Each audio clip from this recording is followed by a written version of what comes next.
ఆకాశమందు సింహాసనాసీనుడైన దేవాది దేవునికి నా హృదయపూర్వక వందనములు, స్తుతులు, స్తోత్రములు సమర్పించుకుంటున్నాను.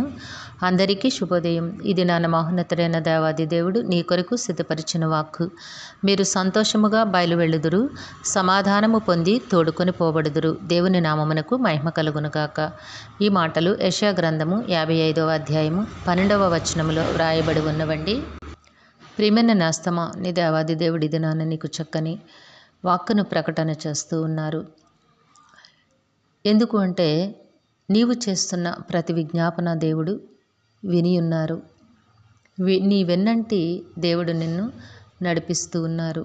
కాబట్టి నీవు చేసిన విజ్ఞాపనలను, విన్నపములను విన్న దేవుడు నీకు తన వాక్కును ప్రకటన చేస్తూ ఉన్నారు. మీరు సంతోషముగా బయలువెళ్ళుదురు, సమాధానము పొంది తోడుకొని పోబడుదురు. దేని కొరకు నీవు ప్రార్థన చేస్తూ ఉన్నావో, ఎట్టి దుఃఖ స్థితిలో లేదా ఎట్టి ఇబ్బందికర పరిస్థితులలో ఉండి నీవు ప్రార్థన చేస్తూ ఉన్నావో నీ దేవుడు ఎరిగి ఉన్నారు గనుక నీకు సంతోషమును నేను అనుగ్రహించి ఉన్నాను, నీకు సమాధానము నేను ఆశీర్వాదముగా ఇచ్చి ఉన్నాను అని వాగ్దానము చేస్తూ ఉన్నారు.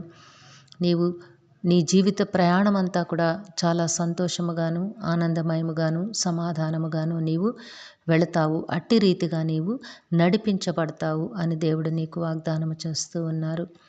మీ ఎదుట పర్వతములను మెట్టలను సంగీత నాదము చేయును, పొలములోని చెట్లన్నీ చప్పట్లు కొట్టును. అంటే ప్రతి పరిస్థితిని కూడా దేవుడు నీకు అనుకూలముగా చేయబోతూ ఉన్నారు. ప్రతికూల పరిస్థితులన్నిటినీ దేవుడు నీ కొరకు అనుకూల పరిస్థితులుగా మార్చనయ్యున్నారు. మారుస్తాను అని నీకు దేవుడు తన వాక్కును ప్రకటన చేస్తూ ఉన్నారు. సునాదము చేయును, చప్పట్లు కొట్టును.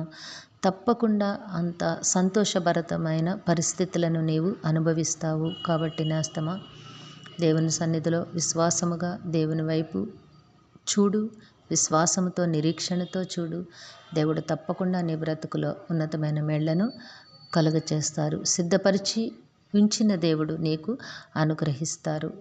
ఎందుకంటే దేవుని మాట అవునంటే అవును, కాదంటే కాదు. నీకు వాగ్దానము చేస్తున్న దేవుడు సంతోషము, సమాధానము, నెమ్మదిని, ఆశీర్వాదముగా నీకు అనుగ్రహించి ఉన్నారు. దేవుడు నిన్ను దీవించి ఆశీర్వదించునుగాక. ప్రార్థన చేసుకుందాము. సమస్త ఆశీర్వాదములకు కారణభూతుడైన తండ్రి, మీ ఘనమైన నామమునకు వందనములు చెల్లించుకుంటున్నాము. జీవము కలిగిన దేవుడా, మా ప్రార్థన ఆలకించి మీ బిడ్డతో మీరు మాట్లాడండి. ఇతను బట్టి స్థుతులు. ఏ బిడ్డకైతే వాక్కును వినిపించున్నారో బిడ్డ జీవితంలోను, కుటుంబంలోను మీ ఉన్నతమైన ఆశీర్వాదములు నాయన, సంతోషము, సమాధానము, నెమ్మదిని మెండుగా అనుగ్రహించి జీవింపచేయండి తండ్రి. ఈ దినము పుట్టినరోజు, వివాహ దినమోత్సవాలు జరుపుకొంచిన బిడ్డలందరికీ మీ ఆశీస్సులు, దీర్ఘాయుష్ను అనుగ్రహించి మీ కృపలో జీవింపచేయండి నాయన. మా ప్రియులందరినీ, వారి కుటుంబములను మీ దివ్య హస్తములకు అప్పగించుకొంచున్నాం తండ్రి. వారందరికీ కావలసిన ఆయురారోగ్యము, పరిపూర్ణమైన రక్షణ, దీర్ఘాయుష్షు, నెమ్మదిని ప్రసాదించి మీ శాంతి సమాధానంతో జీవింపచేయండి.